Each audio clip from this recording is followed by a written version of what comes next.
আচ্ছা চলো, আমি কোথায় ছিলাম? আমি ছিলাম রিসার্চ স্টেপে ছিলাম। এটা আমার ক্লাস আগের দিন হয়েছিল, এবং সেখান থেকে এটা একটু বুঝতে হবে কেন কি আমি এই 5 নম্বর স্টেপে আছে কথা বলবো, সেটা হচ্ছে রিসার্চ মেথড বা রিসার্চ ডিজাইন সিলেকশন। এই পয়েন্টটা ইম্পর্টেন্ট কেন কি আমাদের এখানেই ঠিক করতে হয় রিসার্চ মেথড বা রিসার্চ ডিজাইন সিলেকশন। এই পয়েন্টে ঠিক করতে হয় যে actually which method I will work and I will proceed my research paper.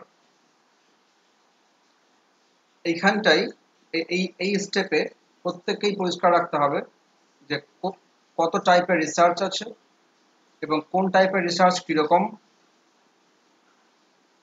আমাদের সাবজেক্ট, দ্যাট মিনস আমাদের যে রিসার্চ টাইটেল বা আমার রিসার্চ প্রবলেম, তার অনুপাতে আমাকে মেথড ঠিক করতে হয়। এবং এই মেথডটা ঠিক করার জন্য অবশ্যই আমাকে we have two clear first of all the types of research and their features. This is the most important area for research aptitude. তো 5 নম্বর দেখো, 5 নম্বরটা এখানে আমার ছিল যে after forming the hypothesis we have to select research method.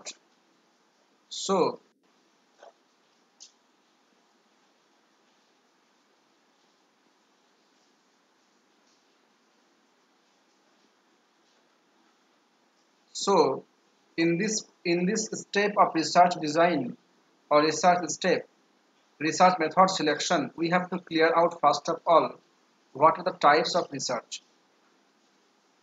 Then see above. Types of research basically based on two types of approach. Keep in mind there are two types of approach and study in research design. দুটো দৃষ্টিভঙ্গি বা দুটো study আছে আমাদের, যেখানে যাকে base করে আমাদের রিসার্চ মেথড ঠিক করতে হয়। In broad sense, there are two types of research aptitude research study. Number one, based on quality. This is based on quality. And this one, quantity, based on quantity. খেয়াল রাখতে হবে যারা গবেষণা করেন, ঠিক আছে, এবার তাদের যে রিসার্চ স্টেপে যে প্রবলেমটা আছে, রিসার্চ প্রবলেম ফর্মুলেশন, রিসার্চ টাইটেলটা আছে, তাকে বেস করে, তাকে রিয়েলাইজ করে, তাকে ভিউ করে সেই গবেষককে ঠিক করতে হবে যে আমার কোনটা অ্যাপ্রোচ আমি অ্যাপ্লাই করব, আমি কোনটা স্টাডি আমি অ্যাপ্লাই করব। সেটা হতে পারে অ্যাকচুয়ালি কোয়ান্টিটেটিভ,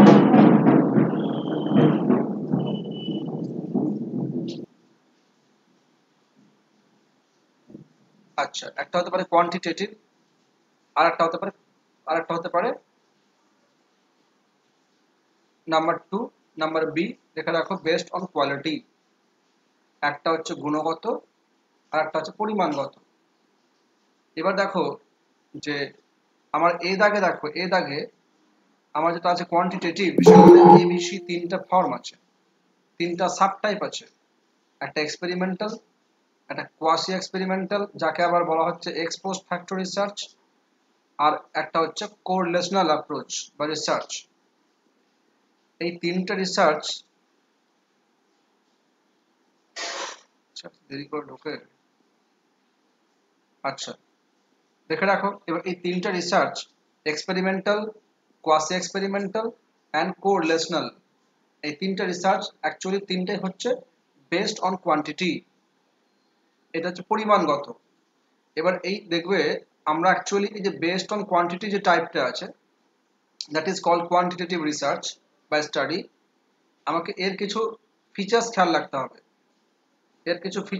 রাখতে হবে, যে ফিচার্সগুলো খেয়াল রাখলে কি হবে, আমরা এই যে তিনটা সাব টাইপ আছে, এই তিনটা সাব টাইপের আমার সবটাতেই কমন হয়ে যাবে ফিচার্সগুলো।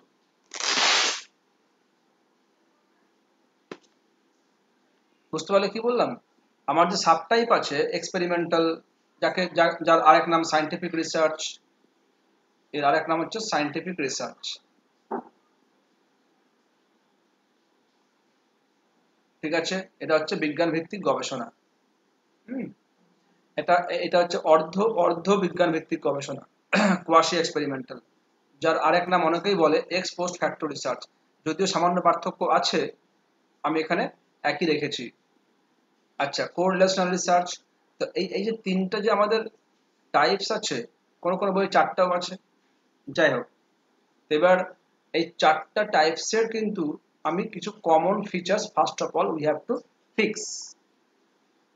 আচ্ছা, তোমরা এক কাজ করবে, একটু উপরে হেডিং করো ফিচার্স অফ কোয়ান্টিটেটিভ স্টাডি বা রিসার্চ।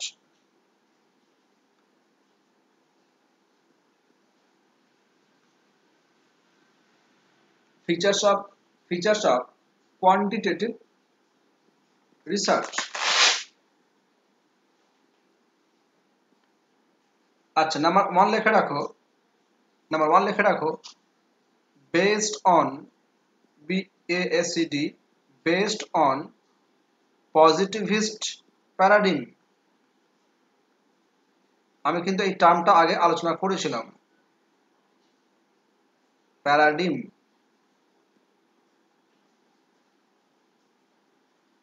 Based on positivist প্যারাডিম।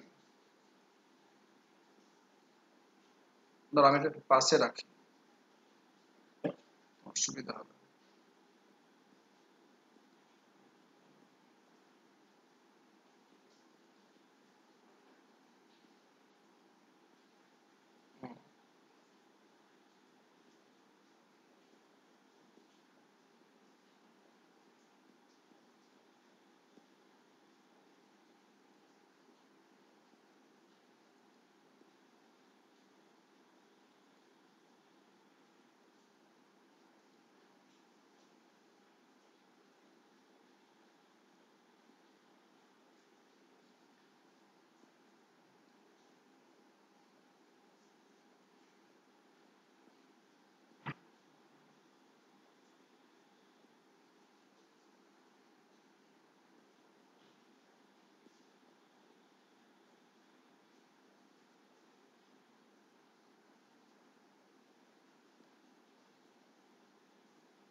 হুম, এবার দেখো, একদম অল্প অল্প পয়েন্ট করে লিখবে, খুব বেশি লেখার দরকার নেই। নাম্বার ওয়ান ছিল কি? নাম্বার ওয়ান আমি বলছিলাম, নাম্বার ওয়ান বলতে নাম্বার এ, সেটা হচ্ছে কোয়ান্টিটেটিভ স্টাডি। কোয়ান্টিটেটিভ স্টাডি এর কিছু ফিচার্স।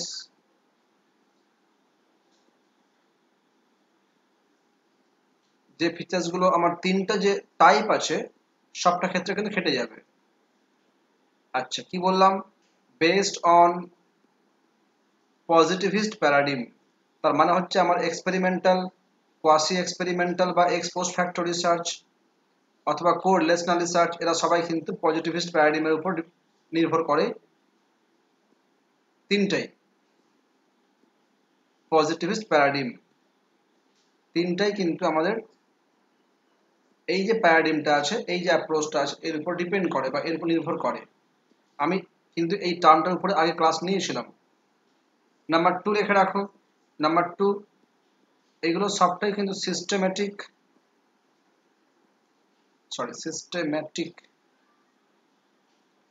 এবং এম্পেরিক্যাল। এই টার্মটা মানে হচ্ছে সায়েন্টিফিক।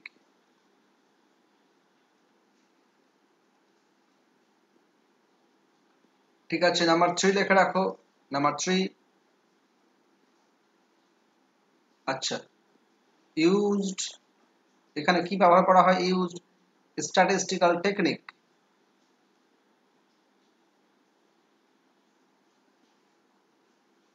এখানে কিন্তু স্ট্যাটিস্টিক্যাল টেকনিক ইউজ করা হয়, মানে এখানে অ্যাকচুয়ালি দেখবে যে আমরা যখন ডাটাকে ব্যাখ্যা করি, দেখবে আমার 6 না 7 নাম্বার স্টেপে আছে ডাটা ইন্টারপ্রিটেশন বা ডাটা অ্যানালাইসিস। ওইখানটাই আমি আগে বলেছিলাম, আবার বলছি, ওখানটায় ন্যাচারালি রেজাল্ট পাওয়ার জন্য আমাদের মিন, মিডিয়ান, মোড এগুলো ইউজ করতে হয়। এইচডি বের করতে হয়, ঠিক আছে। ফলে ওখানটা আমাদের স্ট্যাটসের ব্যবহার লাগে। নাম্বার 4 দেখো, নাম্বার 4 খেয়াল রাখতে হবে, এটা কি অ্যাকচুয়ালি এই মেথডে বা এই অ্যাপ্রোচে মেন হচ্ছে কজাল, লেখা রাখো CAUSE, কজাল ইফেক্ট রিলেশনশিপ থাকে এখানটায়। ন্যাচারালি আমরা এটাই খুঁজি, একজন গবেষক এই পদ্ধতিতে রিসার্চ করলে হ্যাঁ অ্যাকচুয়ালি দেখা যাবে যে যদি কোনো রেজাল্ট থাকে তাহলে তার কজগুলো কি আছে, কেন ঘটছে, সেগুলো আমরা সেটাকে ফাইন্ড আউট করার চেষ্টা করি, ঠিক আছে। এইটা কিন্তু ভিভিআই দিয়ে রাখবে, কজাল ইফেক্ট রিলেশনশিপ। এটা একটা ইম্পর্টেন্ট ফ্রেজ বা important approach or characteristic of this type of research. তার মানে হচ্ছে আমাদের সবটাতেই এক্সপেরিমেন্টাল, কোয়াসি এক্সপেরিমেন্টাল বলো, বা আমার এক্সপোজড ফ্যাক্ট বলো, বা আমার কোরিলেশনাল বলো, আমার in each and every type of research we have to find out the relation between cause and effect. This is very much common trait of these 4 types of research, ঠিক আছে। আচ্ছা, next লেখা রাখো, এখানকার ডাটা হবে, এখানে data data হবে এখানকার নিউমেরিক্যাল,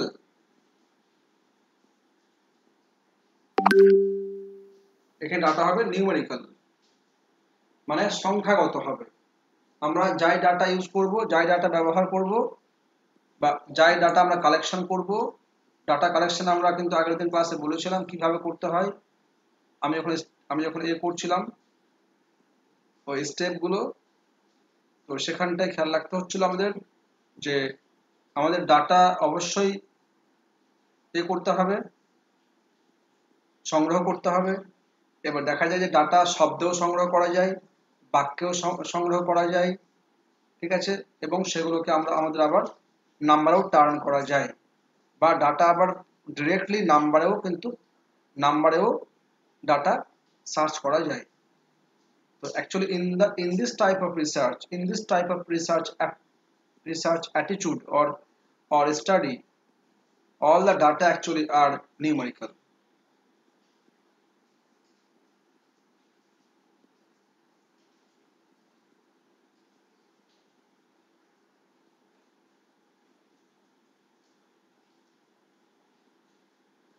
আচ্ছা, এবার নাম্বার 6 দেখে রাখো। আচ্ছা, এই 5 পর্যন্ত কার কোনো কোশ্চেন আছে রে? 1 থেকে 5 এর মধ্যে বলছি কজ এন্ড ইফেক্ট আর পজিটিভ প্যারাডিগ্রাম, এটা কি স্যার? ও তুমি আমার ফার্স্ট ক্লাস করনি, ফার্স্ট বা সেকেন্ড ক্লাস করনি? না স্যার, সেকেন্ড ক্লাসটা করেছিলাম, ফার্স্ট ক্লাসে দিন ছিলাম না স্যার। আমারও হয়নি ফার্স্ট ক্লাস। ও আচ্ছা আচ্ছা আচ্ছা, ঠিক আছে।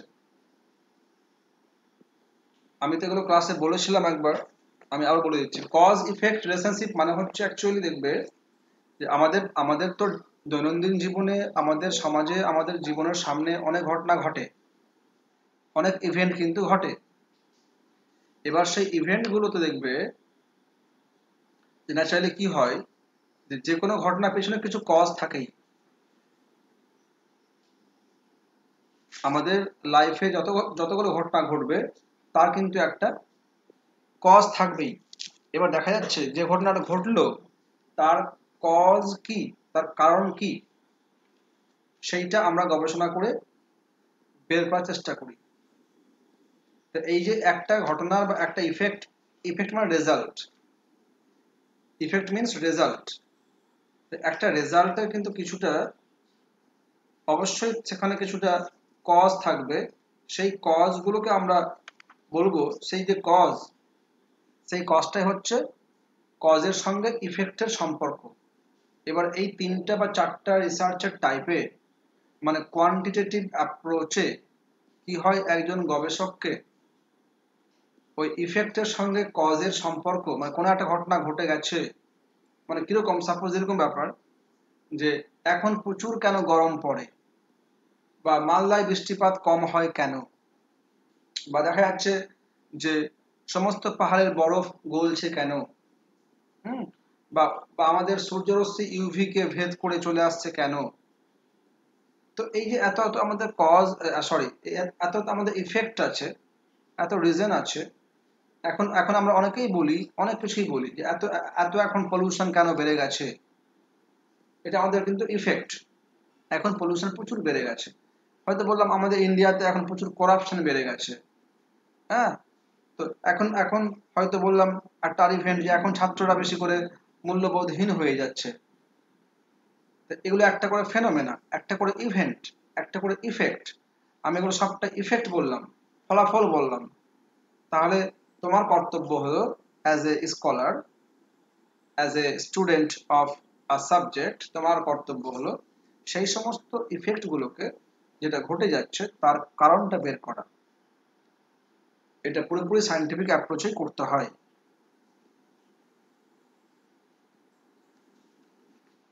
বুঝতে পারলে কি বললাম?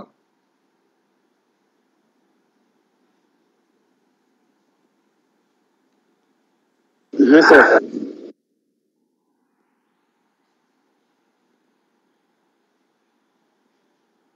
আচ্ছা, আর তুমি একটা বললে যে স্যার কোনটা যেন বললে, একটা এক নাম্বারটা না, পজিটিভিস্ট প্যারাডিম,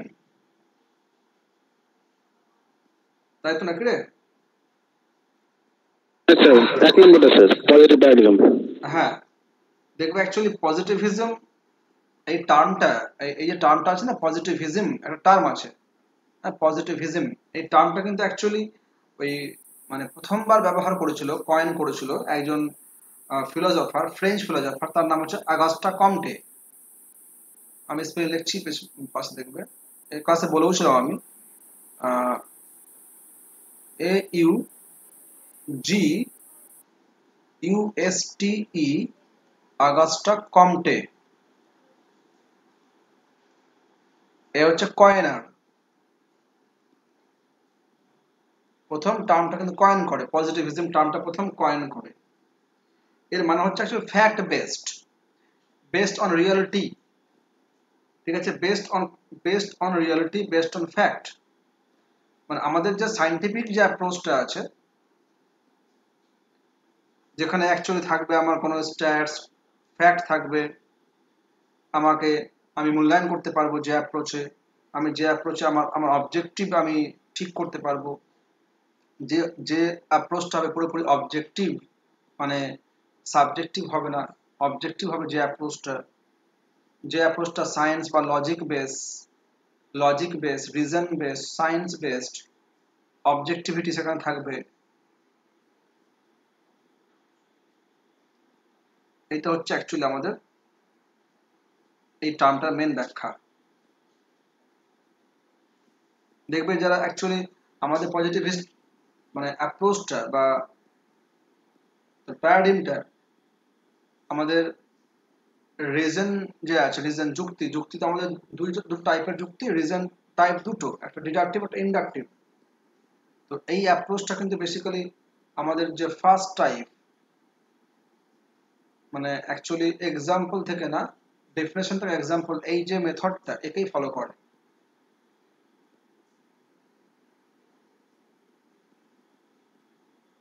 তো এটা পুরোপুরি খেয়াল রাখতে হবে, এটা পুরোপুরি সায়েন্টিফিক, এটা এম্পিরিক্যাল, এই এটা অবজেক্টিভ, এটা based on reason and logic, based on fact.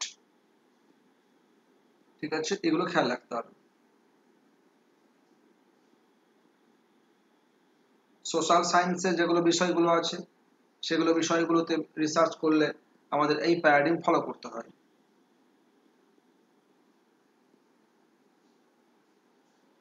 Deductive method follow করতে হয়। বুঝতে পারলে? এটা একটা প্যারাডিম।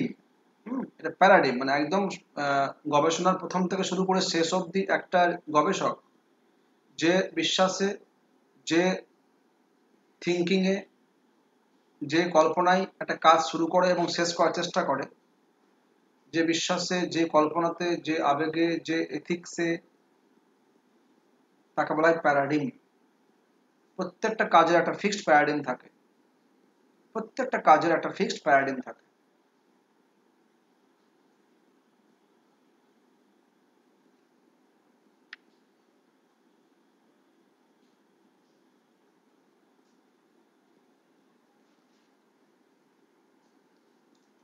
আচ্ছা, বুঝতে পারলে কি বললাম?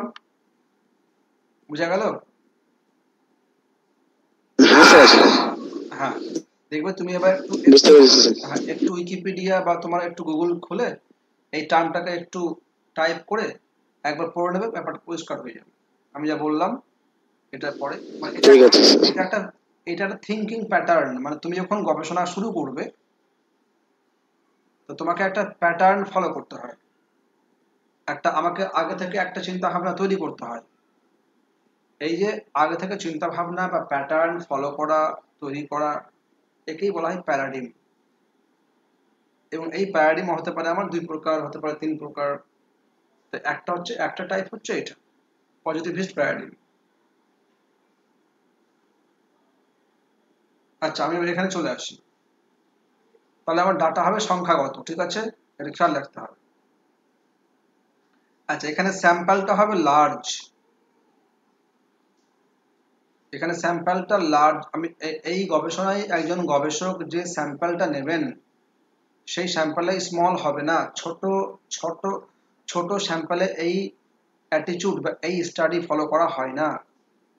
যেমন কিরকম, সাপোজ তোমার বাড়িতে একটা মোবাইল চুরি হয়ে গেল, তাহলে কিন্তু এখানে যেহেতু একটাই স্যাম্পল, তাহলে এখানে আর তোমার এই মেথড বা এই স্টাডি অ্যাপ্লাই করা যাবে না।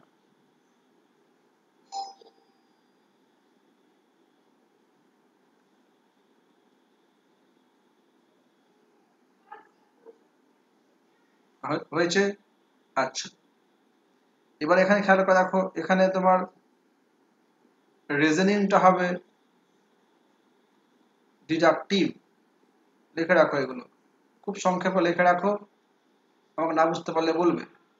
এখানে এই এই গবেষণার যে যুক্তি যুক্তি বা যৌক্তিক যে প্যাটার্নটা, ওটা হবে অবশ্যই ডিডাকটিভ, টপ ডাউন মেথড। আমি আগের দিন বলছিলাম, এগুলো ক্লাসে বলেছি আমি, আবার বলবো আস্তে আস্তে করে। হ্যাঁ, দুটো আছে আমার টাইপ রিজনিং, একটা ডিডাকটিভ একটা ইন্ডাকটিভ। দাঁড়া একটু, আমি একটু জল খেয়ে আসছি, দাঁড়া 1 মিনিট।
আচ্ছা চলো এবার দেখি তো কোথায় আমি ছিলাম যেন 7 নম্বর ছিলাম, এবার 8 নম্বর চলো। সেনগুপ্ত ক্লাসে আছো? শম্পা, হ্যাঁ স্যার। আঞ্জার ক্লাসে আছো তো?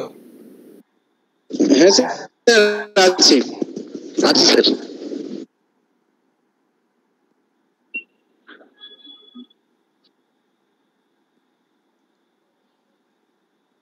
দেখো আমি কিন্তু তোমাকে কি দেখো, তুমি দেখবে ভিন্ন ভিন্ন বইয়ে এই ভিন্ন ভিন্ন রিসার্চের ভিন্ন ভিন্ন দেওয়া আছে, ফিচার্স দেওয়া আছে। আচ্ছা আমি কি করলাম, আমি কিছু কমন ফিচার্স বের করলাম যেগুলো আমার সবটাতে খাটবে, যেগুলো বেসড অন কোয়ান্টিটি, তার মানে যেগুলো বেসড অন এক্সপেরিমেন্ট বা সায়েন্স, সেইগুলো রিসার্চগুলো কিন্তু আমার সবটাতে এই ফিচার্সগুলো খাটবে, কমন ফিচার্স।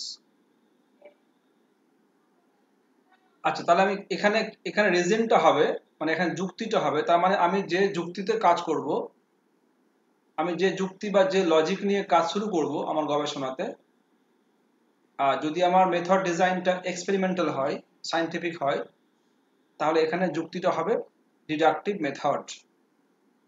অ্যাকচুয়ালি এটা হচ্ছে আমার ব্যাখ্যা থেকে, ব্যাখ্যা থেকে যে আমি যাব, ব্যাখ্যা সূত্র থেকে শুরু হবে, আর আমি যাব আস্তে আস্তে করে এক্সাম্পলের দিকে। তারপরে আননোন থেকে নোন, কমপ্লেক্স থেকে সিম্পল, এই হচ্ছে এর জার্নি। একে বলা হয় ডিডাকটিভ মেথড। এখন কি এন্টার করলো প্রতিমা? এত লেট, এত লেট কেন প্রতিমা? অনেক লেট তুমি।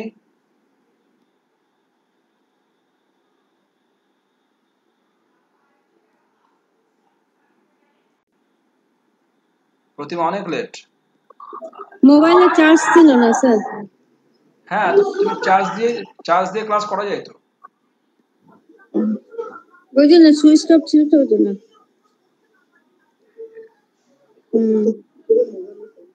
আচ্ছা এবার আমাকে তুমি চলে যাও, লাস্ট একটা অপশন হবে এখানে, লাস্ট একটা পয়েন্ট হবে, সেটা হচ্ছে এই টাইপের রিসার্চে রেজাল্টটা হবে কনক্লুসিভ, মানে অ্যাকচুয়ালি রেজাল্টটা হবে এখানে কনক্লুসিভ।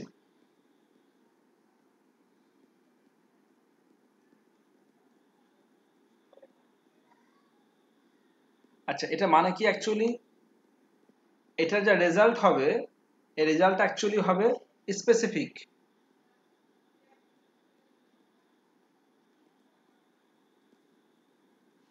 তার মানে হচ্ছে যদি সাপোজ এটা হতে পারে যে কোনো একটা বিজ্ঞানী একটা একটা গবেষণা করলেন, সায়েন্টিফিক মেথড ব্যবহার করে তিনি কোনো একটা রিসার্চ করলেন, আমাদের একটা অ্যান্সার দিল, অ্যান্সার মানে কোনো একটা রিসার্চে একটা রেজাল্ট দিল আর কি। হতে পারে সেটা সাপোজ এরকম যে হয়তো কোনো উদ্ভিদ নিয়ে কাজ করলো, কাজ করার পরে বললো এই উদ্ভিদটা হচ্ছে, এই হচ্ছে তার বৈশিষ্ট্য। আচ্ছা এবার এটা হতেই পারে যে আফটার 5 ইয়ার্স বা আফটার 10 ইয়ার্স ওই বিজ্ঞানীটার যে গবেষণা ভুল প্রুভ হতে পারে।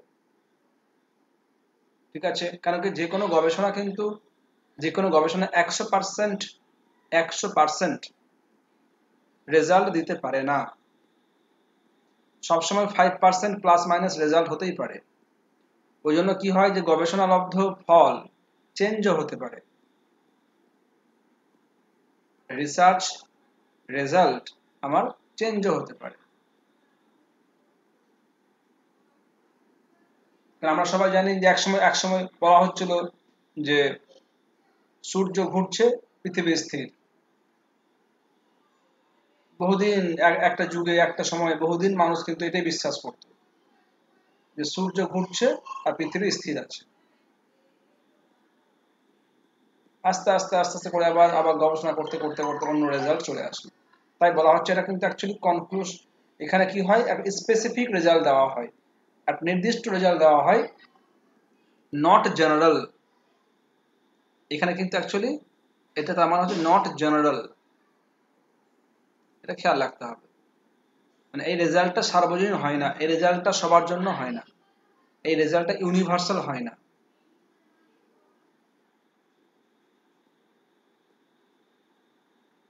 আচ্ছা, এই 8টা পয়েন্ট তোমার খেয়াল রাখতে হবে।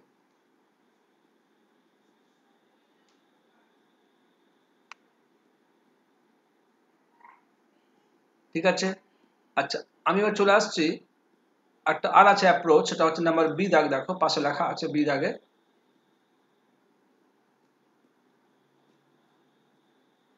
এটা হচ্ছে বেসড অন কোয়ালিটি, মানে এটা হচ্ছে গুণগত বা কোয়ালিটেটিভ মেথড বা স্টাডি, কোয়ালিটেটিভ স্টাডি। দেখবে আমার উপরে যা যা বলা হলো তার সব উল্টো গুলো হবে এটার ফিচার্স। ও ব্যাটারি শেষ, দাঁড়া আমি একটু চার্জ দিই, ব্যাটারি শেষ হয়ে যাচ্ছে।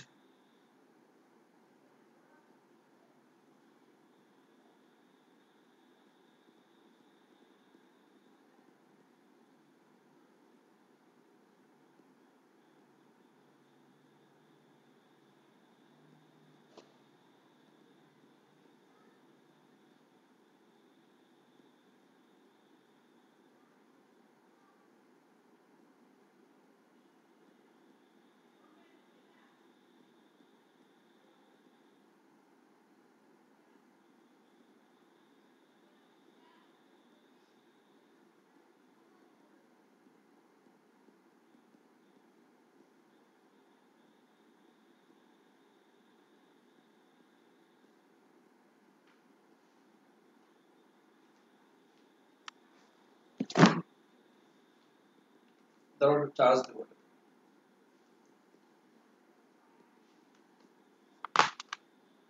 সুইচটা অফ করে দিল।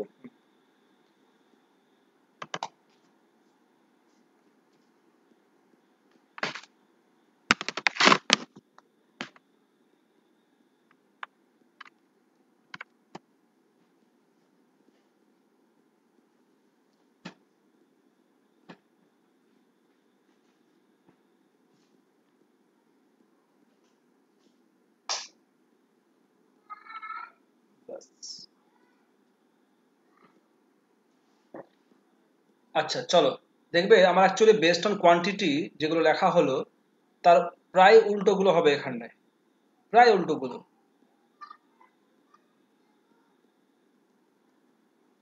আচ্ছা,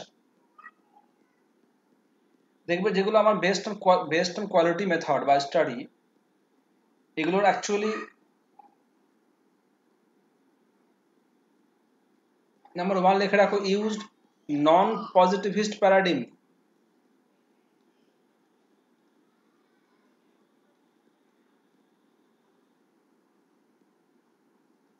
ঠিক আছে, ওটা ছিল আমার পজিটিভিস্ট, এটা আছে আমার নন পজিটিভিস্ট। স্যার কি লিখলেন একটু বলে দেন, বুঝতে পারছি না। Use on, use non positive. হ্যাঁ, নন পজিটিভিস্ট প্যারাডিম, মানে তার মানে হচ্ছে আমার, দেখো আমার বাদিকে দেখো, descriptive research, historical research, philosophical research যা আছে এখানে, টেক্সট অ্যানালাইসিস, এথনোগ্রাফিক, এখানে একটা আরো অ্যাড হতে পারে, সেটা হচ্ছে ডেমোগ্রাফিক রিসার্চ। এগুলো সবটাই কিন্তু বেসড অন কোয়ালিটি। এটা কিন্তু কখনোই এটা it is not empirical or not experimental or not scientific. এখানে কি করা হয়, এখানে জাস্ট এক্সপ্লেন করা হয়, এখানে জাস্ট ইন্টারপ্রেট করা হয়, এখানে এক্সামিন করা হয়, এখানে এক্সপ্লেন করা হয়, অ্যানালাইসিস করা হয় কোনো একটা ফেনোমেনাকে। তাই এর নাম হচ্ছে বেসড অন কোয়ালিটি স্টাডি বা অ্যাপ্রোচ। এটা হচ্ছে গুণগত গবেষণা। কোনো একটা ইভেন্ট, কোনো একটা ফেনোমেনা, কোনো একটা অবজেক্ট, কোনো একটা ম্যাটার হতে পারে, তার গুণগত মানটাকে এখানে পরীক্ষা করা হয় বা ব্যাখ্যা করা হয়।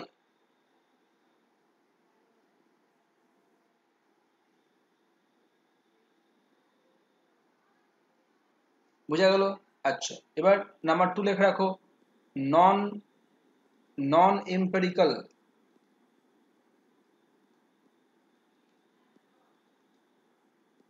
নাম্বার 3 লিখে রাখো, নাম্বার 3 লিখে রাখো, এক্সপ্লেন্স ফেনোমেনা, কোনো একটা বিষয়কে ব্যাখ্যা করে এই গবেষণা।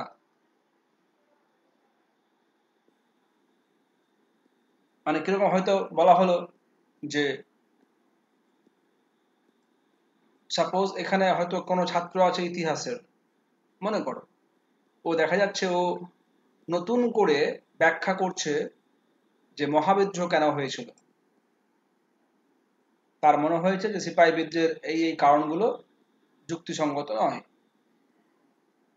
ও নতুন করে পাঠকের সামনে দৃষ্টিভঙ্গি নিয়ে আসছে যে মহাবিদ্রোহের কারণসমূহ বলতে গেলে আমরা এই বলতে পারি।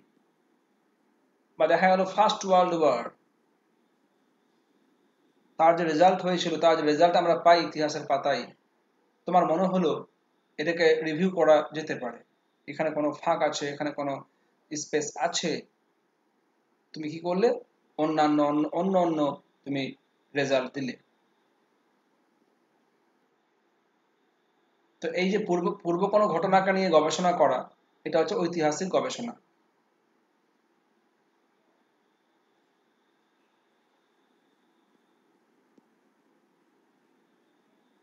তাই বলা হচ্ছে এখানে যে this type of approach by study explains phenomena. আচ্ছা, এখানে স্যাম্পলটা হবে স্মল।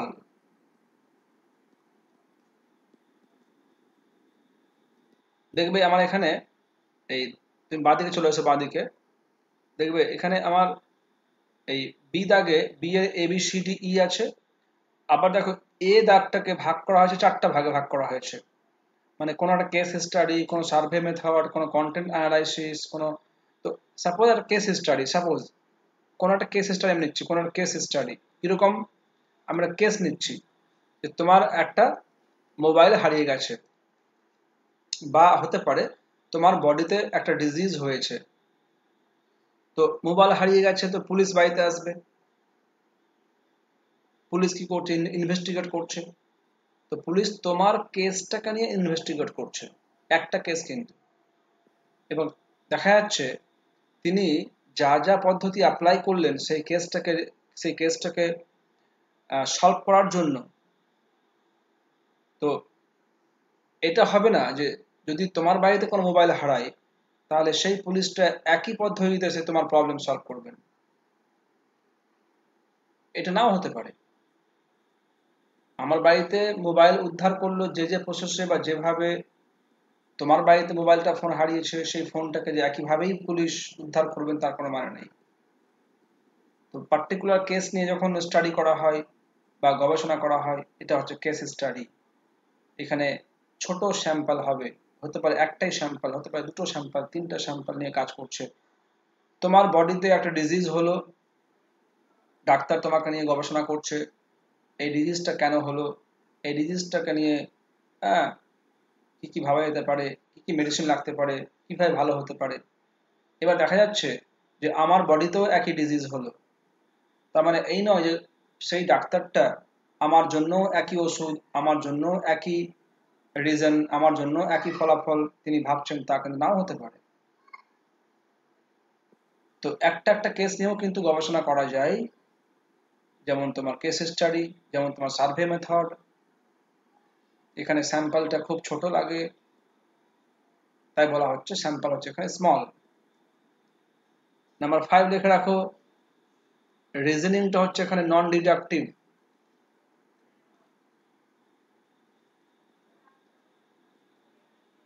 ক্লাস বোঝা যাচ্ছে রে তোমাদের? পূজা পূজা তো না মনে হয়, কি দীপা ক্লাস বোঝা যাচ্ছে?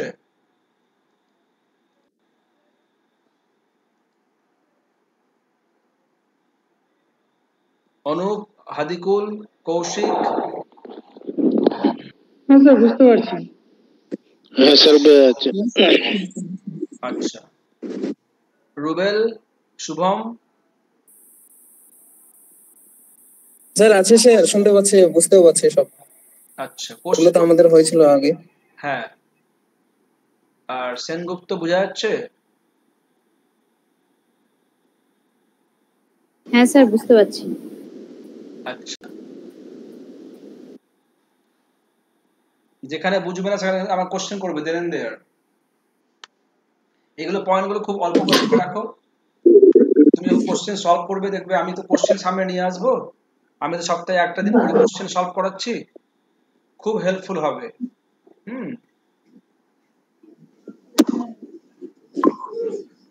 স্যার ওটা কি রিজনিং নন ডিডাকটিভ বা ইন্ডাকটিভ, ও সরি সরি সরি ভুল, আমি ভুল লিখলাম এখানে, এটা ইন্ডাকটিভ হবে রে,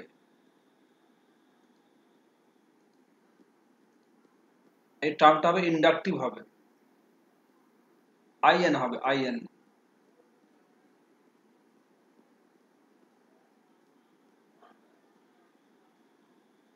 আইএন হবে।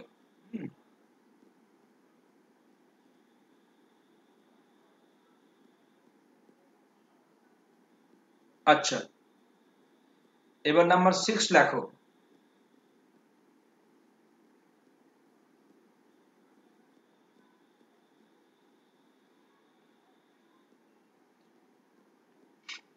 ইন্ডাকটিভের কিন্তু একটা নাম আছে, তোমার কি বলেছিলাম ক্লাসে আমি, বটম আপ অ্যাপ্রোচ, তাই না?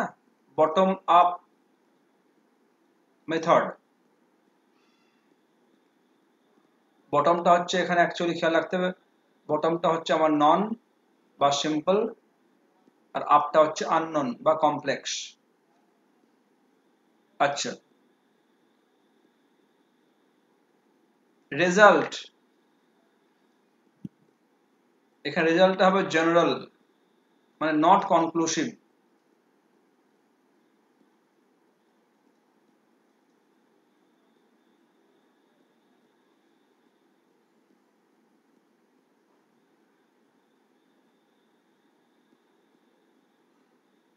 হয়েছে।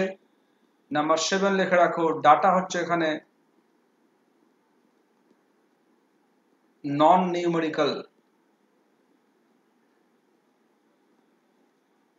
এখানে শব্দ ওয়ার্ড দিয়ে, হতে পারে ওয়ার্ড, হতে পারে ফ্যাক্ট, হতে পারে আইডিয়া, হতে পারে ইনফরমেশনস, এইসব দিয়ে এখানে ডাটাগুলোকে ব্যাখ্যা করা হয়। ঠিক আছে তো? এবং দেখা যাচ্ছে পরবর্তীকালে গবেষক নিজের সুবিধার্থে সেই শব্দগুলোকে বা সেই ফ্যাক্টগুলোকে, সেই আইডিয়াগুলোকে তিনি তার সংখ্যায় টার্ন করতে পারেন। মানে কিরকম, হয়তো আমি ডাটা কালেকশন করছি তোমার কাছ থেকে, ধরে নাও যে আচ্ছা বলো তো যে সামনে লোকসভা ভোটে কে জিতবে, তুমি একটা পার্টির নাম বললে, আর তুমি কি করছো, তুমি একটা গবেষণা করছো যে সামনে লোকসভা ভোটে আমাদের রাজ্যে, সরি আমার দেশে কোন পার্টি আসতে পারে। বর্তমানে বিজেপি পার্টি আছে, তো তুমি এখন থেকে সার্ভে করছো, গবেষণা, অ্যাকচুয়ালি এগুলো তো হচ্ছে, সব সময় করছে তো, রিপোর্টাররা করছে না, রিপোর্টাররা করছে, তারপরে যারা যারা ভিন্ন ভিন্ন কমিটিগুলো আছে করছে, research is always going on, সবসময় চলছে। এবার কি ভিন্ন ভিন্ন ফর্মে ভিন্ন ভিন্ন মেথডে চলছে আর কি। তো এবার তুমি যদি সেভাবে করতে চাও তাহলে কি হচ্ছে যে তুমি সার্ভে করছো, তার মানে তুমি you are using survey method. এবার দেখা যাচ্ছে যে তুমি যখন ডাটা কালেকশন করছো ফ্রম দ্য পিপল, তখন তোমাকে you will get the data in the form of information word. কেউ বলছে বিজেপি, কেউ বলছে কংগ্রেস, কেউ বলছে আদার্স, ভিন্ন ভিন্ন শব্দে তোমাকে অ্যান্সারগুলো বলছে। এবার তুমি তোমার সুবিধার্থে সেগুলো তুমি স্কোরে, মানে 1 2, তুমি ভাবলে যে কেউ যদি বিজেপি বলে তাহলে 1 দেবো, যদি কংগ্রেস বলে তার 2 দেবো, এইভাবে তুমি স্কোরে টার্ন করতে পারো। কিন্তু ন্যাচারালি এই অ্যাপ্রোচে বা এই স্টাডিতে ডাটা হয় নন নিউমেরিক্যাল।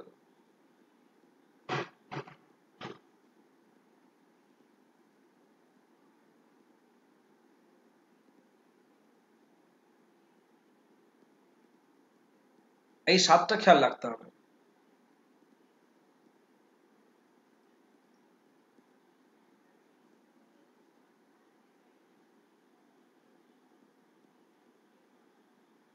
তার মানে হচ্ছে, খেয়াল করে দেখো, আমার বাদিকে তুমি চোখটা রাখো যে আমার ডেসক্রিপটিভ রিসার্চের ফিচার্স এই কটা হবে, আমার ঐতিহাসিক গবেষণার ফিচার্স এই কটা হবে, দার্শনিক গবেষণার ফিচার্স এই কটা হবে। এবার দেখবে আমি আস্তে আস্তে করে যখন পরে আমি যখন ইন্ডিভিজুয়ালি করাবো, কিছু কিছু আনকমন ফিচার্স বেরোবে। ঠিক আছে, যেমন যেমন একটা হতে পারে, যেমন দেখবে প্রশ্ন আসতে পারে তোমার যে কোন গবেষণাতে হাইপোথেসিস করা হয় না, আর না করলেও হবে, কোন রিসার্চে হাইপোথেসিস না করলেও হয়, কে পারবে বলতে? Historical. কে বলতে পারবে? Sir historical research. Very good, একদম ঠিক। দেখবে ঐতিহাসিক গবেষণাতে আমাদের হাইপোথেসিস না করলেও হয়। আমরা দেখবো এইভাবে প্রত্যেকটা প্রত্যেকটা প্রত্যেকটা যা আছে রিসার্চ আমাদের, এদের কিন্তু আবার ইন্ডিভিজুয়াল সেপারেট সেপারেট ফিচার্স আছে, তো সেগুলোকে আবার অল্প অল্প করে বুঝতে হবে। তো ফলে অত চাপ নেওয়ার দরকার নেই। প্রথমত বা প্রাইমারিলি তুমি এই কটা ফিচার্সকে খুব ভালো মতো মাথায় রাখো, যেখানে আমার সবটার মধ্যে তুমি কিন্তু বইয়ে এগুলো পাবে না এত সহজ করে। বইয়ে কি দেওয়া আছে? বইয়ে দেওয়া আছে ইন্ডিভিজুয়াল রিসার্চের উপর কিছু কথা দেওয়া আছে, কিছু লেখা লিখে দেওয়া আছে, কিন্তু এইভাবে গুছিয়ে তুমি পাবে না, আর এত ছোট করে পাবে না। ওই জন্য একটু চেষ্টা করে বোঝার, আর বারবার পড়ো যে স্যার কি বলতে চাইছে, কি লেখালেন এত ছোট করে। এগুলো সবটাই শর্টকাট ট্রিক, সবটাই শর্টকাট ট্রিক। এবার এগুলোকে এত শর্টকাটে আমি কেন বলছি, কেন লেখাচ্ছি, যেহেতু আমার টাইম কম, আমাকে 6 মাসের মধ্যে এত বড় একটা সিলেবাসকে শেষ করতে হবে, কিন্তু ইফেক্টিভ হতে হবে, আমি যেন এমসিকিউ প্রশ্নটা সলভ করতে পারি। ফলে আমি এগুলোকে চক আউট করেছি এইভাবে। তার মানে আমার সাতটা রিসার্চ, এখানে 8টা রিসার্চের মধ্যে 8টা রিসার্চের ফিচার্স আমি পেয়ে গেছি মাত্র এই কটা শব্দের মধ্য দিয়েই।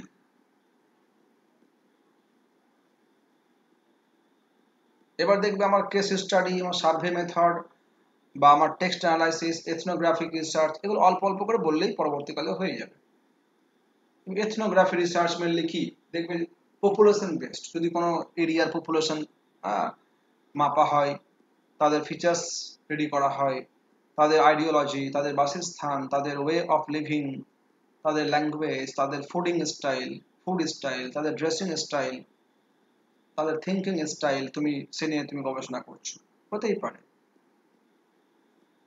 আমাদের হয়তো দেখা কোনো একটা নর্থ ইস্ট ইন্ডিয়া কোনো একটা ট্রাইবকে নিয়ে, মেঘালয় হতে পারে, আমার তোমার সিকিম হতে পারে, আসাম হতে পারে, যে কোনো একটা স্টেটে গিয়ে সেই স্টেটের তোমার কোনো একটা এথনিক গ্রুপ হতে পারে, কোনো ট্রাইব, ঠিক আছে, খাসিয়া ট্রাইবস, বিভিন্ন ট্রাইবস আছে, তুমি এদেরকে নিয়ে কাজ করতে পারো, যে পাঠকের সামনে বা সমাজের সামনে তুমি নতুন ভঙ্গিতে ওদেরকে তুমি প্রেজেন্ট করছো। This is called ethnographic research. কোনো গোষ্ঠীকে নিয়ে, কোনো ট্রাইবকে নিয়ে কাজ করা।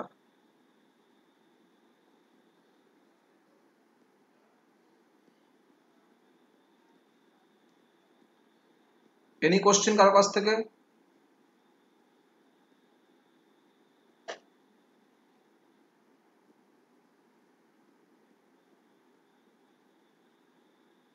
স্যার, বলো।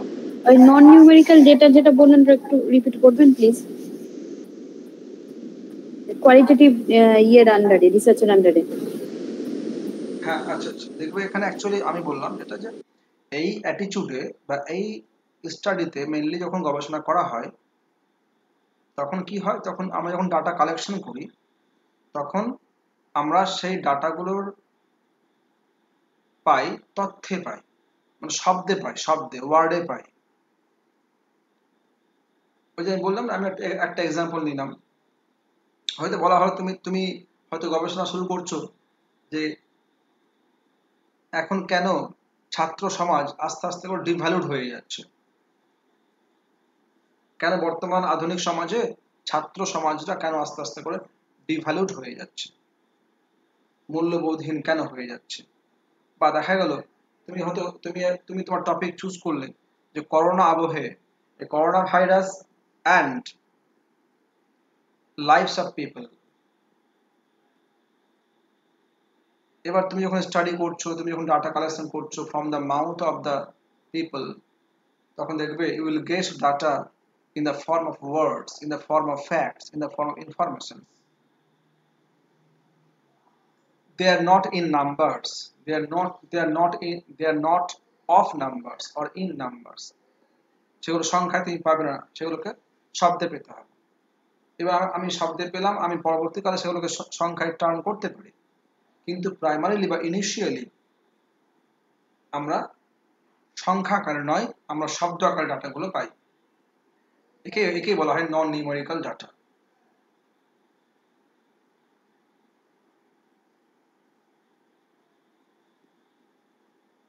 ঠিক আছে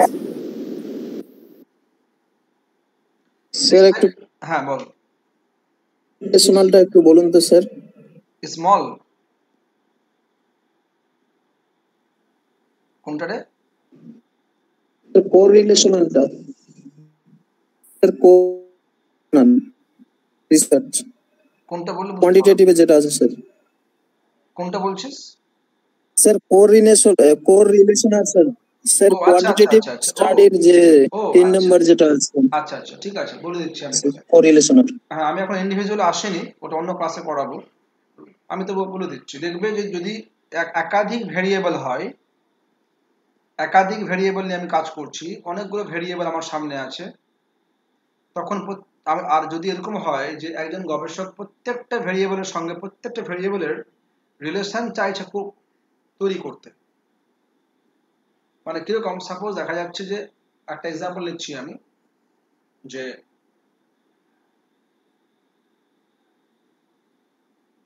আমাদের মালদা জেলাতে যতগুলো কলেজ আছে, তো সেই সমস্ত কলেজের ইন্টারনাল পরিবেশটা কেমন আছে, আচ্ছা, মানে আভ্যন্তরীণ পরিবেশটা কেমন আছে, আমি গবেষণা করছি, ঠিক আছে? তো আমি in front of the people, আমি লোকের সামনে আমি প্রেজেন্ট করব, আমি একটা গবেষণা করব যে মালদা জেলাতে আমার প্রত্যেকটা কলেজের যতগুলো কলেজ আছে, আমার আভ্যন্তরীণ পরিবেশটা হচ্ছে এরকম। তাহলে ওখানে কি হলো, আমার ওখানে অনেকগুলো ভেরিয়েবল হয়ে গেল কলেজের ভিতরে, যেমন কি teaching staff, non teaching staff, principal, students, ঠিক আছে, আরো হতে পারে গার্ড, আরো হতে পারে লাইটম্যান, আরো হতে পারে ভিন্ন ভিন্ন। তো দেখা যাচ্ছে এবার আমাকে স্টাডি করতে হচ্ছে, আমি যখন গবেষণা চালাচ্ছি তখন দেখা যাচ্ছে প্রত্যেকটা ভেরিয়েবলের সঙ্গে প্রত্যেকটা ভেরিয়েবলের কেমন সম্পর্ক আছে, মানে we have to find out the correlation in between the variables, একে বলা হয় correlational variable, সরি রিসার্চ। হ্যাঁ স্যার, বুঝতে পেরেছি। যেখানে একাধিক ভেরিয়েবল থাকবে তাদের মধ্যে আমি যখন রিলেশন তৈরি করতে চাইছি বা খুঁজতে চাইছি, হতে পারে স্কুল কলেজ, হতে পারে একটা সমাজ, হতে পারে একটা দেশ, হতে পারে একটা ফ্যামিলি, হতে পারে। স্যার যেমন স্যার আন্তর্জাতিক যে সম্পর্কটা আছে আমাদের, মানে হ্যাঁ হ্যাঁ ইন্টারন্যাশনাল একদম, রিলেশনশিপ। এই তো, বাহ, ঠিক, বাস, এই তো ছোট ক্লাস কিন্তু খুব খুব ক্যাচি এবং খুব ইম্পর্টেন্ট। মানে ক্লাসটা কিন্তু অনেক বড় হতো, কিন্তু আমি খুব মানে করে ছোট করে দিয়েছি ক্লাসটাকে, মানে এর চেয়ে বেশি স্যার এভাবে টার্মস গুলো, স্যার যেগুলো টার্মস গুলো বোঝালেন এগুলো স্যার খুব ভালো হয়েছে, বুঝতে পেরেছি। হ্যাঁ, এভাবেই বোঝালে স্যার অনেকটা ব্যাস। ইফেক্টিভ হবে আশা করি। বেশি কথা বললে আমার বেশি কথা আমি আমি আমি যেটা মনে করছি, বেশি কথা বললে বেশি প্রবলেম ক্রিয়েট হবে, দরকার নেই, যেটুকু দরকার হ্যাঁ স্যার, হচ্ছে একদম স্যার। এগুলো হচ্ছে বেসিক, মানে আমাদেরকে শুধু তো কনসেপ্টটা নিতে হবে কিনা স্যার, একদম কনসেপ্টটা ক্লিয়ার হলেই বেশ হয়ে যায়। বেশি যত হবে তত আমাদের মাথার মধ্যে তখন গুলিয়ে যাবো নাকি স্যার? একদম। এবার আমি যখন এই রিসার্চের টাইপসের উপরে আমি যখন কোশ্চেন করবো, তোর সামনে কোশ্চেন পেপার নিয়ে আসবো, তুই খুব ইজিলি বুঝতে পারছিস। হ্যাঁ স্যার, মানে কনসেপ্টটা ক্লিয়ার থাকলে কিনা যে কোনো কোশ্চেন আমরা যদি কোশ্চেনে এসে মানেটা বুঝতে পারি, তাহলে স্যার ওর হচ্ছে অ্যান্সারটা অটোমেটিক্যালি চলে আসবে। একদম। আমি এইটাকে গ্রুপে দেবো, আর একটা আমার কাছে আছে ম্যাটেরিয়াল, তোরা একটা বাড়িতে পড়বি, ওটা আমি গ্রুপে দেবো টাইপসের উপরে, এটা করতে হবে। আমি এই নেক্সট ডে আমি নিয়ে আসবো আমার এইটা টাইপ, সেটা হচ্ছে research types based on application. এটা একসঙ্গে করলে হবে না, কিন্তু এটা একসঙ্গে পড়তে হয় না। এই fundamental applied action, VVI, very very VVI, এটা হ্যাঁ, এটাকে সেপারেটলি করতে হবে। এটা আমি নেক্সট ক্লাসে শনিবার দিন নিয়ে আসবো এটার উপরে, আর কিছু কোশ্চেন্স নিয়ে আসবো। স্যার ওই ফান্ডামেন্টাল আর হচ্ছে তোমার অ্যাপ্লাইড রিঅ্যাকশন এগুলো থেকে কোশ্চেন প্রায় দেখছি আর কি। একদম একদম দেখবি, আমি যদি বলে দিই তোকে, যেভাবে বুঝিয়ে দেবো, তোকে আর না পড়লেও হবে। হ্যাঁ স্যার। ব্যাস, টাটা ভাই, আজকের মতো গুড নাইট। হুম গুড নাইট স্যার। হুম হ্যালো চল। রুবেল। হ্যাঁ রে, হ্যালো স্যার স্যার বলছিলাম যে নেটে যদি অফলাইন ক্লাস হতো ভালো হতো। নেটের অফলাইন ক্লাস? না স্যার, অনলাইনে হোক, অনলাইনে ভালো হচ্ছে। সবার অনলাইনে ঠিক আছে স্যার, অসুবিধা হয়ে যাবে। অনলাইনে ঠিক আছে। বাটি ভাটি কিছু এখনো পারেনি স্যার।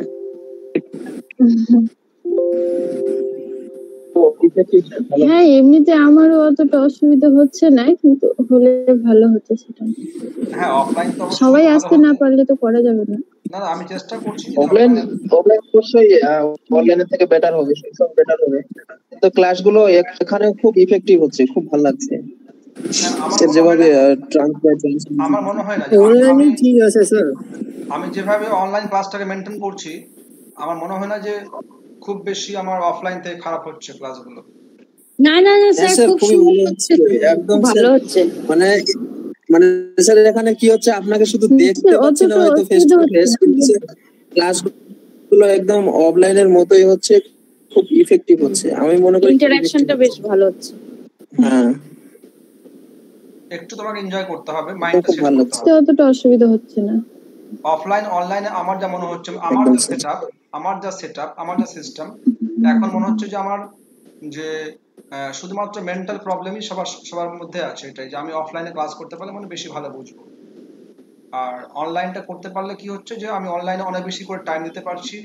হ্যাঁ, সপ্তাহে 2 দিন দিতে পারছি এখানে, তারপরে আমি একদিন এক্সাম দিতে পারছি। আচ্ছা, তারপরে এখানে ভ্যারাইটিস রকম কোশ্চেন তোমার সামনে আনতে পারছি। স্যার এটা মনে হয় বেটার হবে স্যার। আর আর যদি পরিস্থিতি অনলাইনটা ঠিক আছে, খুব সুন্দর হচ্ছে স্যার। আর একটা জিনিস কি, আমরা আমাদের একটা অপরচুনিটি তো আমরা পাচ্ছি, কেননা যে আমাদেরকে যেতে আসতে হচ্ছে না, যাওয়া আসাতে সারাদিন চলে যাচ্ছে, ওই টাইমটাতে আমরা পড়তে পারবো। আর সেই একই রকম তো সবই কিছু বুঝতে পারছি, যেভাবে অফলাইনে হচ্ছিল এখানে তো অনলাইনেও সব তো সে তো বোর্ডে লিখিয়ে একদম করিয়ে দিচ্ছে, আমাদের তো কোনো প্রবলেম হচ্ছে না। একদম। আচ্ছা আচ্ছা, তোরা এক কাজ করবি, আমার যে ক্লাসগুলো হচ্ছে, এই আমার ধরনের রিসার্চের ফিচার্স, রিসার্চের স্টেপস, রিসার্চের টাইপস, আমি কিন্তু এই সপ্তাহে টাইপসটা শেষ করে দিয়ে আমি নেক্সট মঙ্গলবার হবে না, নেক্সট শনিবার দিন আমি একটা এক্সাম নেব এর উপরে। হ্যাঁ স্যার। আচ্ছা স্যার, বলছিলাম কি যে স্যার আমাদের যে ক্লাসগুলো হচ্ছে স্যার, এগুলো কি রেকর্ডিং করা যাবে না? রেকর্ড হচ্ছে, আছে ক্লাস। রেকর্ড হচ্ছে? আমি আজ থেকে সমস্ত ক্লাস রেকর্ড করছি, মানে এটা আমি আজ থেকে শুরু করেছি।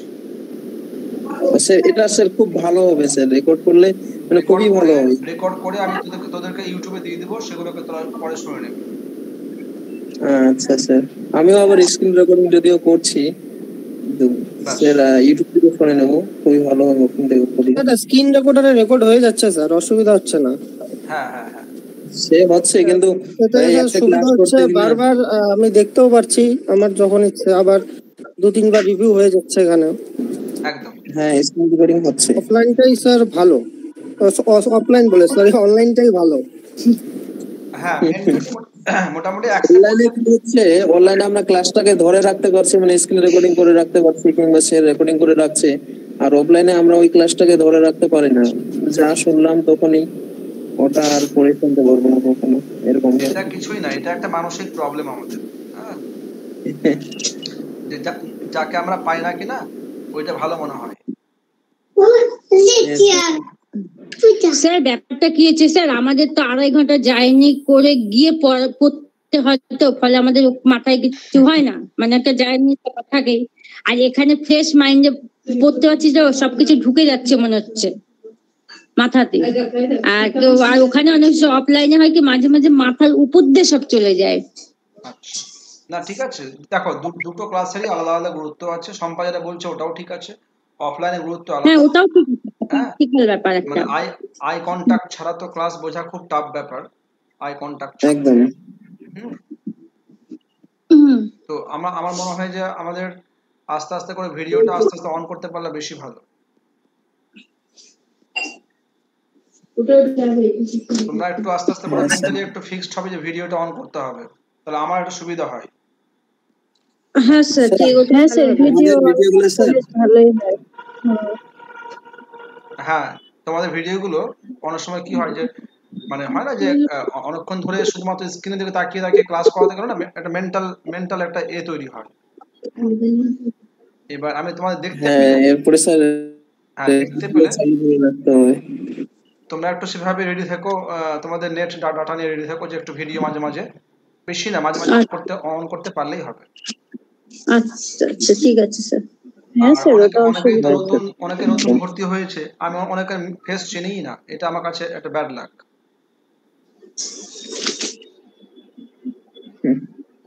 ব্যাস ঠিক আছে, তাহলে আজকে থাক। হ্যাঁ টাটা বাই, গুড নাইট। চল। আচ্ছা রুবেল, স্যার, স্যার যেটা হ্যাঁ স্যার, করালো এটা একটু দিয়ে দাও আমাকে। Good night.